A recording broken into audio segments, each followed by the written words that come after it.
जानिए सम्राट विक्रमादित्य के नौरत्न का जिनका बजता था डंका। इंडियन हिस्ट्री काफी रोचक है, लेकिन हम अक्सर उन लोगों को याद नहीं करते हैं जिन्होंने हमेशा इस देश की संस्कृति और रीति रिवाजों को जिंदा रखा। ये बात ठीक है कि जिंदगी में आगे बढ़ने के लिए तरक्की करनी चाहिए, लेकिन अपनी संस्कृति को जिंदा रखना बेहद जरूरी है। हमारे पूर्वजों ने इस देश के लिए क्या क्या किया, इसको जानना बेहद जरूरी है। आज अगर इंडियन हिस्ट्री को सही से देखेंगे तो उसमें कई ऐसी बातें पता चलेंगी जिसे जानना आपके लिए आज की डेट में बहुत जरूरी है। कई ऐसे किस्से हैं जो आपको जिंदगी का नजरिया बदलने पर मजबूर कर सकते हैं। दोस्तों, सम्राट विक्रमादित्य के दरबार में पढ़े लिखे लोगों का भारी जमावड़ा हुआ करता था। राजा विक्रमादित्य के दरबार के नवरत्नों को लेकर क्या होती है? आखिर ये नवरत्न कौन थे जिनके बारे में आज भी किताबों में जिक्र हुआ करता है?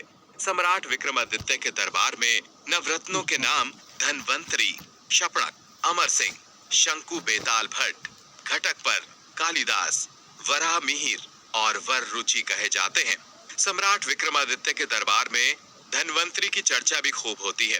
भारतीय साहित्य पर गौर किया जाए तो इसमें आपको कई जगह धनवंतरियों के बारे में जिक्र मिल जाएगा। धनवंतरी में तीन चीजें अहम होती हैं। उनमें दैविक, वैदिक और ऐतिहासिक को शामिल किया गया है। आयुर्वेद साहित्य में धनवंतरी को वैद्य बताया गया है। असल में उस वक्त डॉक्टर नहीं बल्कि धनवंतरी होते थे जो सभी बीमारियों का जड़ से इलाज करते थे। भारतीय आयुर्वेद साहित्य में इसको लेकर डिटेल में बताया गया है। जहाँ तक सवाल दैविक धनवंतरी का है, तो ये लोग उस दौर में देवताओं का इलाज करते थे। इनको लेकर भी आपको कई तरह की स्टोरी सुनने को मिल सकती हैं। वहीं इंडियन हिस्ट्री में दो धनवंतरियों का जिक्र खास तौर पर मिलता है। इनमें पहला वाराणसी के क्षत्रिय राजा दिवोदास और दूसरा वैद्य परिवार के धनवंतरी। इन दोनों का काम था लोगों का इलाज करना और उनको ठीक करना। वहीं भाव मिश्र के कथन की माने तो सुश्रुत के शिक्षक धनवंतरी शल्य चिकित्सा के विशेषज्ञ थे, जो कि सुश्रुत गुप्त काल के दौर पर बात की जा रही है। वहीं विक्रम युगीन धनवंतरी कोई और इंसान है, लेकिन इससे एक बात तो स्पष्ट हो गई है कि पहले वैद्यों को धनवंतरी कहा जाता था। इसी वजह से दैविक से लेकर ऐतिहासिक युग तक अनेक धनवंतरियों के बारे में बताया गया है। विक्रमादित्य की आर्मी में धनवंतरी किसी डॉक्टर से कम नहीं थे, और वो लोग उस दौर में लोगों को किसी भी बीमारी से बचाने के लिए या फिर उनका इलाज करने के लिए आगे रहते थे। धनवंतरी द्वारा लिखित ग्रंथों के ये नाम मिलते हैं: रोग निदान, वैद्य चिंतामणि, विद्या प्रकाश चिकित्सा, धनवंतरी निगणतु, वैद्यक भास्करोदय तथा चिकित्सा सार संग्रह। ऐसे में विक्रमादित्य के दरबार में धनवंतरी खास अहमियत रखते थे। विक्रमादित्य के दरबार में शंकु का जिक्र भी सुनने को मिल चुका है। राजा विक्रमादित्य के दरबार में शंकु को काफी पसंद किया जाता है। शंकु किसी का भी भविष्य बताने में माहिर थे। विक्रमादित्य इन्हें विद्वान ज्योतिष शास्त्री मानते थे। हालांकि उनके बारे में ज्यादा जिक्र देखने को नहीं मिला, लेकिन उस दौर में ज्योति वृद्धाभरण में इन्हें कवि के तौर पर पेश किया गया है। इतिहास में शंकु का जिक्र मिला है। शंकु को लेकर कहा जाता है कि ये शबर स्वामी के पुत्र हुआ करते थे। शबर स्वामी क्षत्रिय, वैश्य, ब्राह्मण और शूद्र जाति की एक एक पत्नी थी। उनकी क्षत्रिय पत्नी से वराह मिहिर, वैश्य पत्नी से भृतहरि और विक्रमादित्य, ब्राह्मण पत्नी से हरिश्चंद्र वैद्य और शंकु तथा शूद्र पत्नी से अमर सिंह का जन्म हुआ। शबर स्वामी शबर भाष्य के रचयिता थे, लेकिन ये भी सच है कि शंकु क्या थे ये बताना काफी मुश्किल है। विक्रम की सभा में क्षपणक काफी बड़ा नाम हुआ करते थे। हिंदू कम्युनिटी के लोग जैन साधुओं को ही क्षपणक नाम से पुकारते थे। दिगंबर जैन साधु नग्न क्षपणक कहे जाते थे।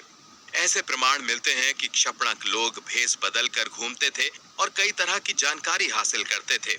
इन्हें उस दौर में गुप्तचरों की तरह देखा जाता था। महाक्षपणक और क्षपणक नामक लेख में श्री परशुराम कृष्ण गोड़े ने अनेकार्थ ध्वनि मंजरी नामक कोश के रचयिता को क्षपणक माना है। इस ग्रंथ का समय 800 से 900 ईस्वी का माना जाता है।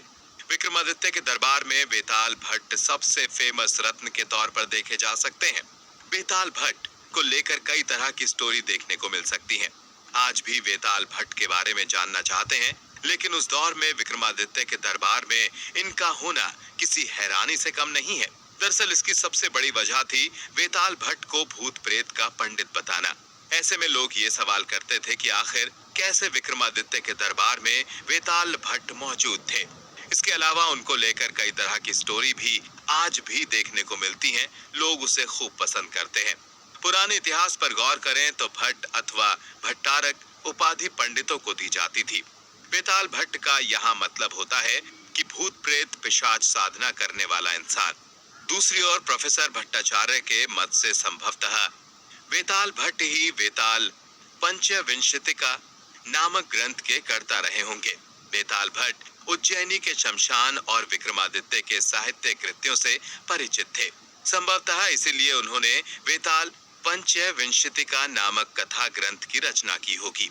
इसको लेकर कहा गया है कि विक्रमादित्य ने अपनी पावर से अग्नि वेताल को अपने वश में कर लिया था। इतना ही नहीं, अग्नि वेताल नजर नहीं आता था, लेकिन वो अदृश्य होकर भी विक्रमादित्य की मदद जरूर करता था। कहा जाता है कि विक्रमादित्य ने वेताल की सहायता से असुरों, राक्षसों और दुराचारियों को खत्म किया होगा। वर रुचि एक तरह से काव्य की रचना यानी लिखते थे। वर रुचि ने पत्र कौमुदी नामक काव्य को लिखा था। पत्र कौमुदी काव्य के आरंभ में उन्होंने लिखा है कि विक्रमादित्य के आदेश से ही वर रुचि ने पत्र कौमुदी काव्य की रचना की। इन्होंने विद्या सुंदर नामक एक अन्य काव्य भी लिखा। इसकी रचना भी उन्होंने विक्रमादित्य के आदेश से की थी। हालांकि आप अगर और गहराई में जाएंगे तो पता चलेगा प्रबंध चिंतामणि में वर रुचि को विक्रमादित्य की पुत्री का गुरु कहा गया है। वासवदत्ता के लेखक संबंधु को वर रुचि का भागिने कहा गया है, लेकिन इसको लेकर ज्यादा नहीं बताया गया है। घटक पर विक्रमादित्य के दरबार में एक महान कवि के तौर पर देखे जाते थे। ऐसा प्रमाण मिलता है वो कालिदार के साथ कंधे से कंधा मिलाकर चलते थे और कविता की दुनिया में उस वक्त उनका बड़ा नाम हुआ करता था। उनके बारे में एक और बड़ी बात सामने आई है कि उन्होंने प्रतिज्ञा ली थी कि जो भी कवि उन्हें यमक रचना में पराजित कर देगा वो उसके घर घड़े के टुकड़े से पानी भरेंगे। हालांकि प्राचीन इतिहास में उनके बारे में ज्यादा जानकारी नहीं है। इनके बारे में 2 लघु काव्य सामने आ चुके हैं। इनमें से काव्य 22 पेज की एक अच्छी काव्य है। इस काव्य में विक्रम काल की पूरी छाप देखी जा सकती है। ये काव्य घटक पर काव्य के नाम से प्रसिद्ध है। ये दूत काव्य है। इसमें मेघ के द्वारा संदेश भेजा गया है। घटक पर रचित दूसरा काव्य नीतिसार माना जाता है। इसमें 21 श्लोकों में नीति का सुंदर विवेचन किया गया है। इनके प्रथम काव्य पर अभिनव गुप्त, भरत मल्लिका, शंकर गोवर्धन, कमलाकर, वैद्यनाथ आदि प्रसिद्ध विद्वानों ने टीका ग्रंथ लिखे। विक्रमादित्य के नवरत्नों में अमर सिंह का जिक्र आता है। अमर सिंह को लेकर राजशेखर की काव्य मीमांसा में जिक्र किया गया है कि संस्कृत का सर्वप्रथम कोश अमर सिंह का नाम लिंगानुशासन है, जो उपलब्ध है तथा अमर कोश के नाम से प्रसिद्ध है। अमर कोश में कालिदास के नाम का जिक्र किया गया है। बुद्ध गया के अभिलेख लिखा गया है कि विक्रमादित्य संसार के प्रसिद्ध राजा हैं। उनकी सभा में नव विद्वान हैं जो नवरत्न के नाम से जाने जाते हैं। उनमें अमरदेव नाम का विद्वान राजा का सचिव बताया गया है। वो बहुत बड़ा विद्वान और राजा का प्रिय पात्र है। महाकवि कालिदास को कौन नहीं जानता है। ये बहुत कम लोगों को पता है कि महाकवि कालिदास विक्रमादित्य की सभा के प्रमुख रत्न के तौर पर थे। इतिहास में कालिदास को जगह दी गई है और सम्मान के साथ उनको देखा जाता है। वो आज किताबों में जिंदा हैं और उनके द्वारा लिखी गई सैकड़ों चीजों को लेकर सहज रखते हैं। राजा विक्रमादित्य की सभा में वराह मिहिर नामक ज्योतिष का सबसे बड़ा पंडित शामिल था, जो उस दौर में काफी फेमस था। पंडित सूर्य नारायण व्यास के अनुसार विक्रम की सभा वे ज्योतिष के ज्ञाता थे। वृद्ध वराह मिहिर के रूप में इनका जिक्र मिल जाएगा। उन्होंने ज्योतिष विषयक अनेक ग्रंथों का प्रणयन किया है। वे ग्रंथ हैं वृहत संहिता, वृहत जातक, समाज संहिता, लघु जातक, पंच सिद्धांतिका, विवाह पटल, योग यात्रा, वृहत यात्रा, लघु यात्रा। वराह मिहिर ने अपने ग्रंथों में यवनों के प्रति आदर प्रकट किया है।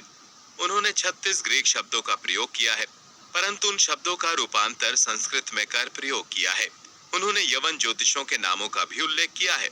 इससे एक बात तो पता चलती है कि ग्रीक के साथ जो भी बिजनेस रिलेशन थे वो शायद इन्हीं के